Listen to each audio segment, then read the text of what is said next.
Those Who Serve is presented by Russell J. Salvatore from Russell's Steaks, Chops, and More, with generous support from Danny Irwin and Clinton Collision, 2135 Clinton Street in Buffalo.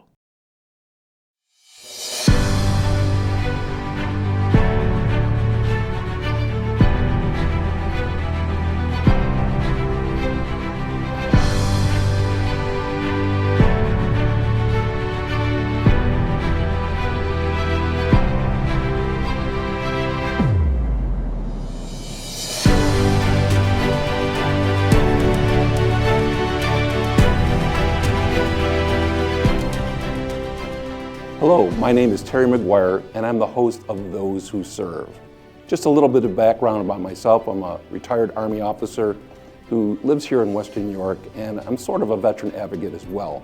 I work for the VA, and I help connect veterans to their hard-earned benefits so that they can have the best health care possible. My military experience includes assignments as a rifle platoon leader, all the way up to staff officer at the Pentagon. So it's been a great career. I've enjoyed it very much. And by the way, we have a great upcoming show coming up here in late December, early January.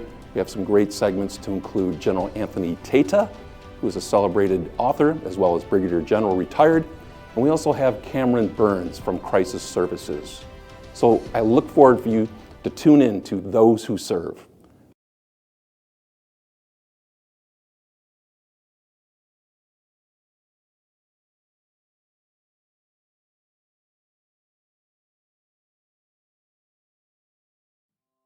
Well, welcome. We're back here at the USS Little Rock with General Tata, Brigadier General, United States Army. He's had a great career with the United States Army and also a celebrated academic career and an authorship career, being an author and coming up with some great books. I think it's going to be amazing to talk a little bit about some of the books that you've had out and some of the great things that you've done. But just going back, 1981 graduate of the Military Academy, then you went on to Catholic University for your master's. You got to the War College. When it's all said and done, several master's degrees. You had your Army assignments, and then for a while you went out into the civilian world. You were Chief Operating Officer in the DC schools. Later went to North Carolina, did some Department of Transportation work there. Just an interesting career that you've been able to blend. What are some of those Army traits and Army leadership skills that you learned that you could maybe transfer into your civilian capacities? Yeah, Terry, thanks for that little intro there.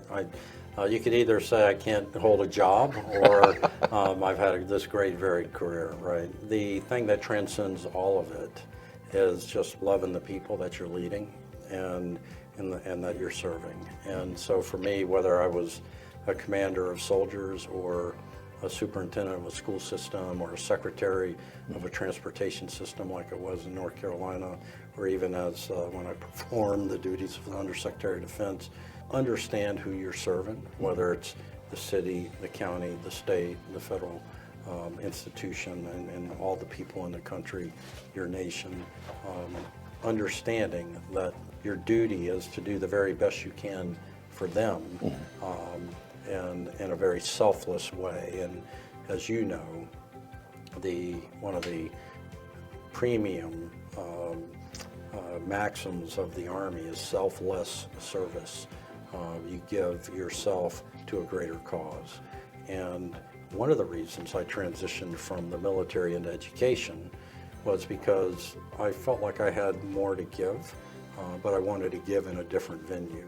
And both my parents were teachers, my sister was a teacher, and the idea of working with 18 to 25-year-olds when I served in the military, which is kind of your bulk clientele right there, then flipping that in 18, K through 12, 17 to 5-year-old kids, and trying to help them grow, learn, and become amazing adults that can serve in the military or go on to college and contribute to society. And so for me, it's understanding what my purpose in life is, and that's to serve and lead and to help make whatever community I'm involved in better. Let's take it to a higher level. So you're out of the military, you're doing some great things, but you're also been tapped for some very high level posts as and of course we always are interested in these titles, but the performing or acting under Secretary of Defense for either policy or in general. Can you tell us a little bit about that experience when you went through that? Yeah, number 3 job in the Pentagon. You're in charge of the world, essentially. You're like the COO of DOD for the entire world. There's always something happening, right? And so that job, 24/7, I was putting in 15, 16-hour days, 6, 7 days a week, because literally the world doesn't stop. Time zones, all around the world, your morning is their night and so forth. And ultimately, if something happened, you had to advise the president on what the response should be. The Navalny poisoning, remember the Russian dissident or opposition individual, he got poisoned, if you remember. Yes. And so you got to respond to that. What's the president going to say? Is he going to make a statement? Is he going to kick out diplomats? Because it's an unacceptable act, and so you have to figure out what to brief the president. There's a range of options. That's a smaller incident on a scale of large incidents. Going forward, 2009 you left active duty, and then shortly after you got into writing. And you just mentioned before you had parents that were teachers. Right. Did that have any influence on your writing skills? I was that kid, Terry, that would go to elementary school and come back on book fair day with like as many books as I could carry, and I would just lock myself in my room and get lost in these fictional worlds that to me were fascinating. And I've always been a reader. And I got to a point when I was a teenager where, reading Hardy Boys or, something like that. And I'm like, how do they capture my imagination? I began asking sort of like the structure behind the story, because I knew it wasn't real. And so I knew somebody was creating this universe for me to get lost in. And I thought, that would be interesting and fun to do. So I started reading books on how to create that universe, how to write a mystery, how to write a thriller, how to the first 5 pages, and Stephen King's Danse Macabre, and really explained his process, why he wrote horror, and he goes into great detail about kind of what sticks in his mind and why he writes what he writes. And then On Writing was another Stephen King book that is sort of the Bible for, it talks about how to write. Not necessarily here's a format, but here's your approach that, you got to love to read, you got to love learning new words, you got to, and it's very, very instructional, and like all the things he does, very readable. Like Hemingway, kind of readable, kind of easy to digest most of the time. Yeah, right, exactly. When I was in the Army, I started, the IBM computer came out, right, in the mid-90s. Yes, right down the street from West Point, right at Purchase, New York, and IBM. Like $3,200 for my first one, right? Wow, which was a lot of money back then. 2,300, so I can't remember. And it was nothing more than a word processor, right? And, you think about it compared to today. But I started writing, and I started writing these stories that were in my head. And I can, even at West Point, I have spiral-bound notebooks where I would write at night, with the flashlight under the covers and all that, because they have bed check, as you know. And, right. I just always had all these stories in my head, and I started creating these universes that by the time, 2006, 7, or somewhere in there, I had 3 books written. And wow. When my first book came out, I talked to the chief of the resiliency program, Brigadier General Rhonda Cornum. She had been shot down behind enemy lines in the first Gulf War, and had some horrible things happen to her, and she wrote a book, and she talked about post-traumatic stress and all of that. And so I was on book tour, and I called Rhonda because there was a Dr. Fraser Crane kind of guy that wanted nighttime, 1-hour talk show psychiatrist, and he wanted to talk to me about post-traumatic stress and the military. And I said, what does the Army want me to say as a flag officer on this show about post-traumatic stress? disorder is what I called it. She said, the first thing I'll tell you is drop the D. Right. There can be growth, and I'm living proof of it from post-traumatic stress. It doesn't have to be a disorder. It doesn't have to be triggering. You can learn and grow and rebuild, and that broken bone can grow stronger, so to speak. The broken mind can grow stronger, which I always found very instructive. She said something else to me. She said, Tony, in the resiliency program, what we're trying to do is get people to do exactly what you're doing, and you probably don't even realize what you're doing is you've got this built-in steam valve where I've followed your career. I know that you've had some highs and lows. I know that you've lost some soldiers. I know that you've lost people close to you. And how you're dealing with that, not even knowing what you're writing about, is your writing.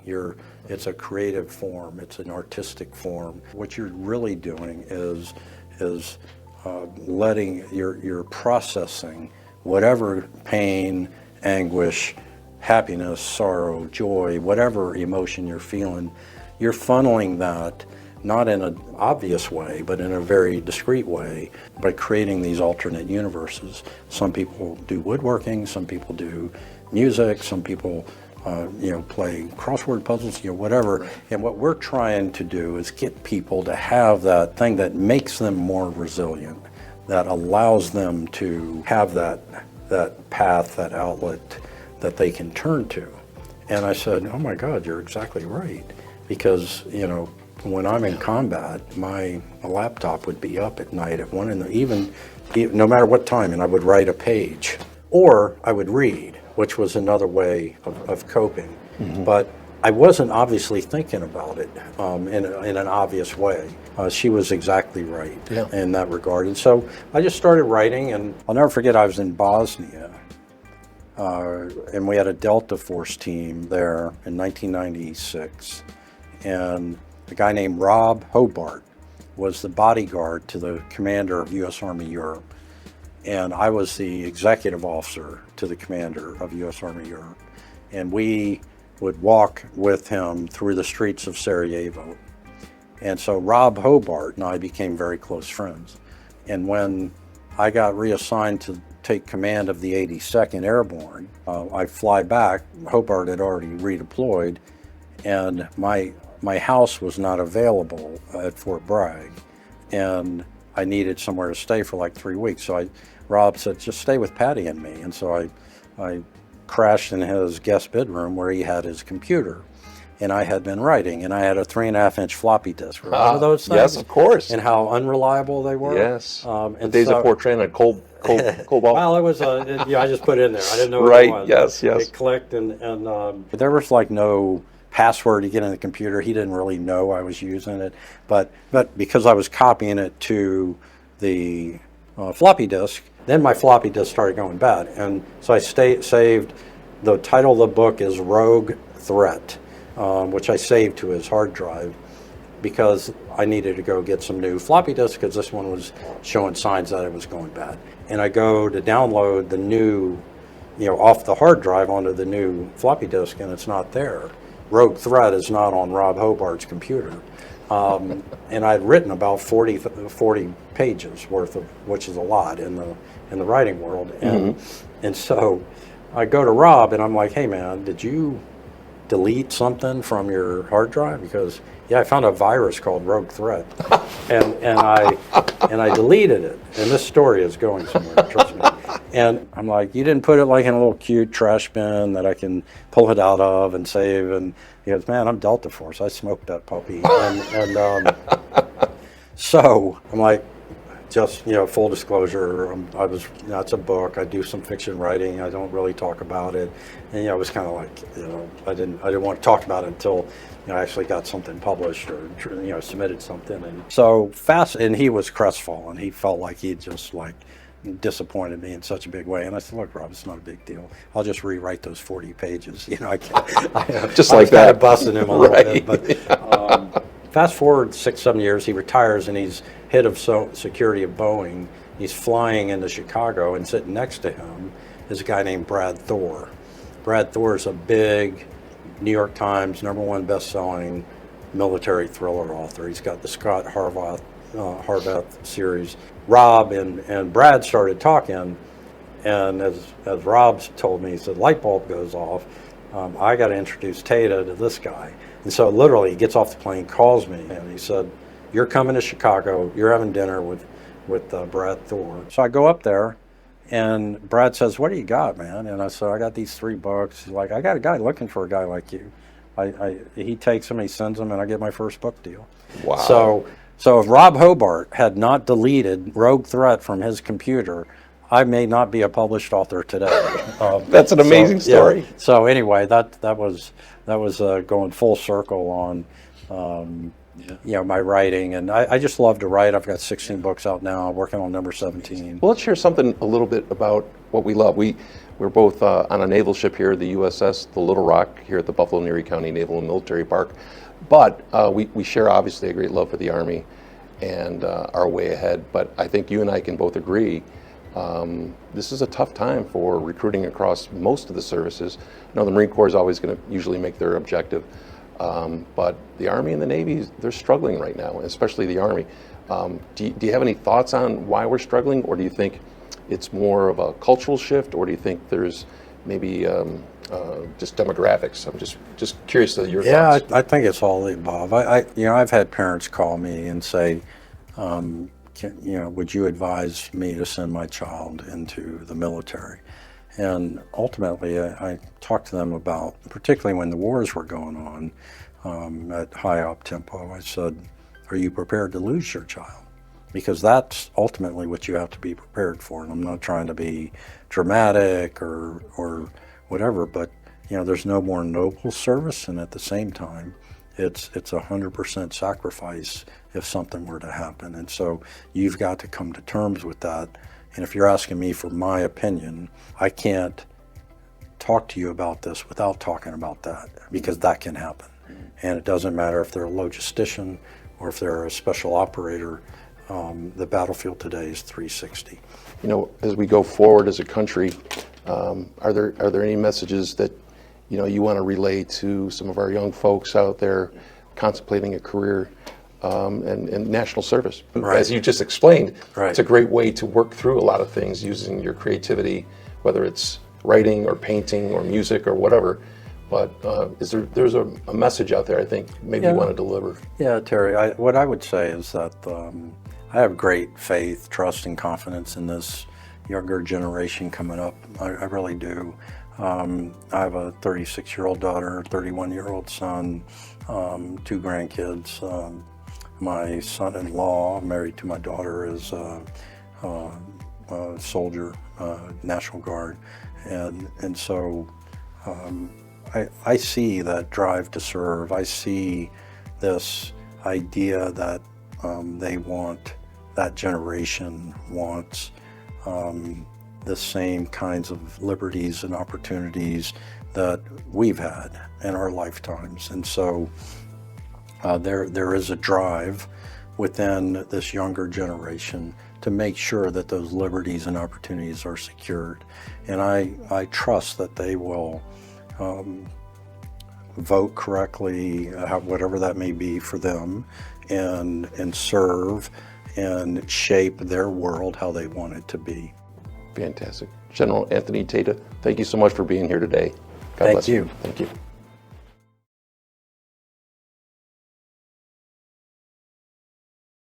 Hello, I'm Russ Salvatore. I am honored and proud to support veterans and their families. Be inspired when a visit to my Patriots and Heroes Park in front of my Transit Road restaurant and hotel. God bless America. Hello, I'm Terry McGuire, host of Those Who Serve.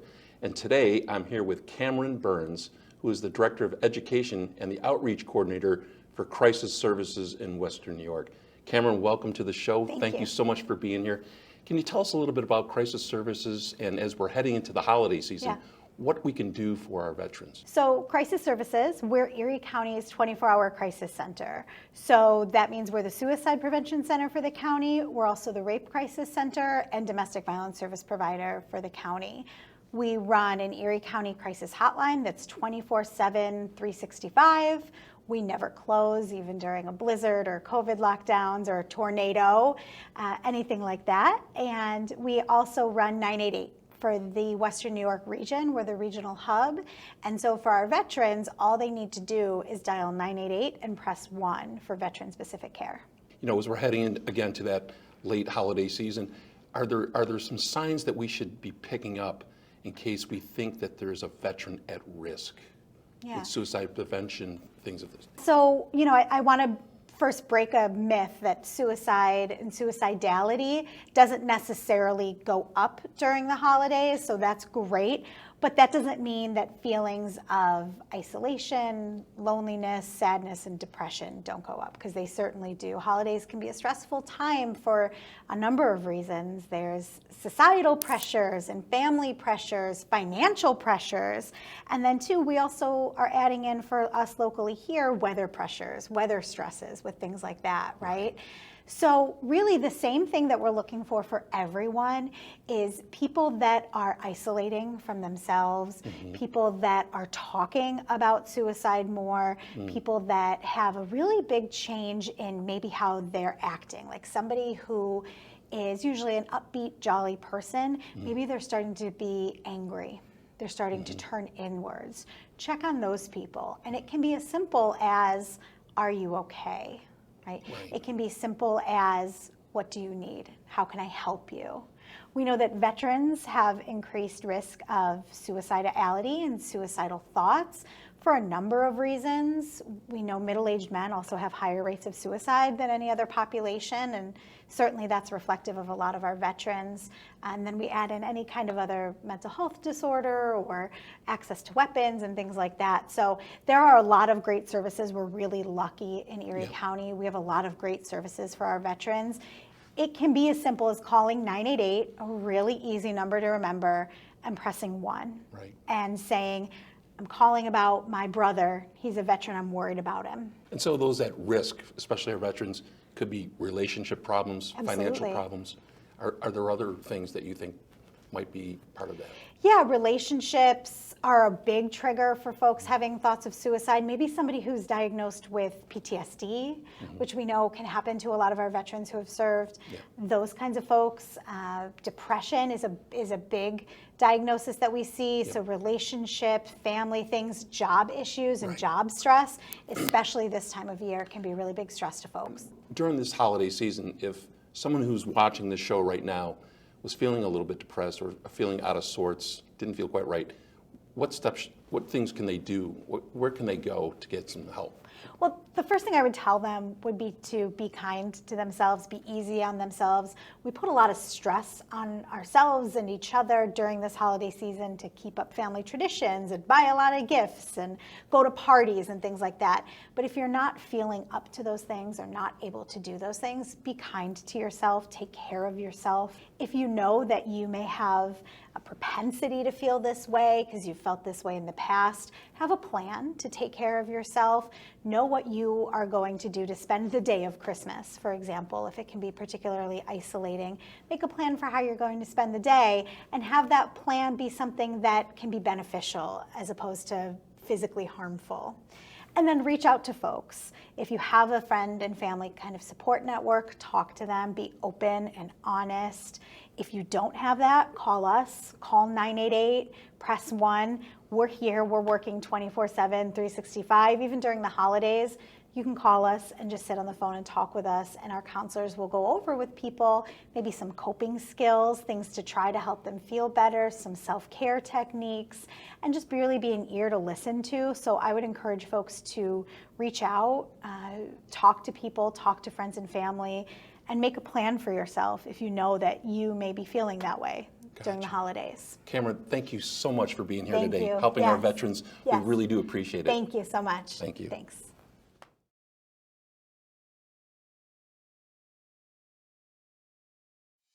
Hi, I'm Chris Krieger, President and co-founder of Western New York Heroes, U.S. Army, Iraq War veteran. Hi, I'm Lynn Magistrali, Program Director at Western New York Heroes, retired Air Force, and also Iraq veteran. Western New York Heroes covers 14 of the 17 counties of Western New York. Our main mission at Western New York Heroes is Heroes Bridge. This program here is where we offer financial assistance for those at risk of becoming homeless. Our second program, Positive for Heroes, service dog program, providing free service dogs to those dealing with military-related injury or illness. We also have Operation Boots as our peer-to-peer program, which is quickly growing. It offers support to veterans, whether it's a cup of coffee or something more, a dinner. And we also have a female veterans group that we do an annual retreat for and monthly dinners. We also have our Little Heroes program, and with that program, we help the family as a whole as well, where they can do activities such as sports, horseback riding, any type of extracurricular events that they will cost extra money. The obstacles we face here at Western New York Heroes is the funding. We don't receive any government, local, state, or municipality funding. We operate solely off donations and fundraising. Your support will allow us to do this and so much more for those who count on us to show them the light to their dark tunnel. We appreciate even your consideration to supporting our mission. Thank you for joining us, and we'll see you on our next episode of Those Who Serve.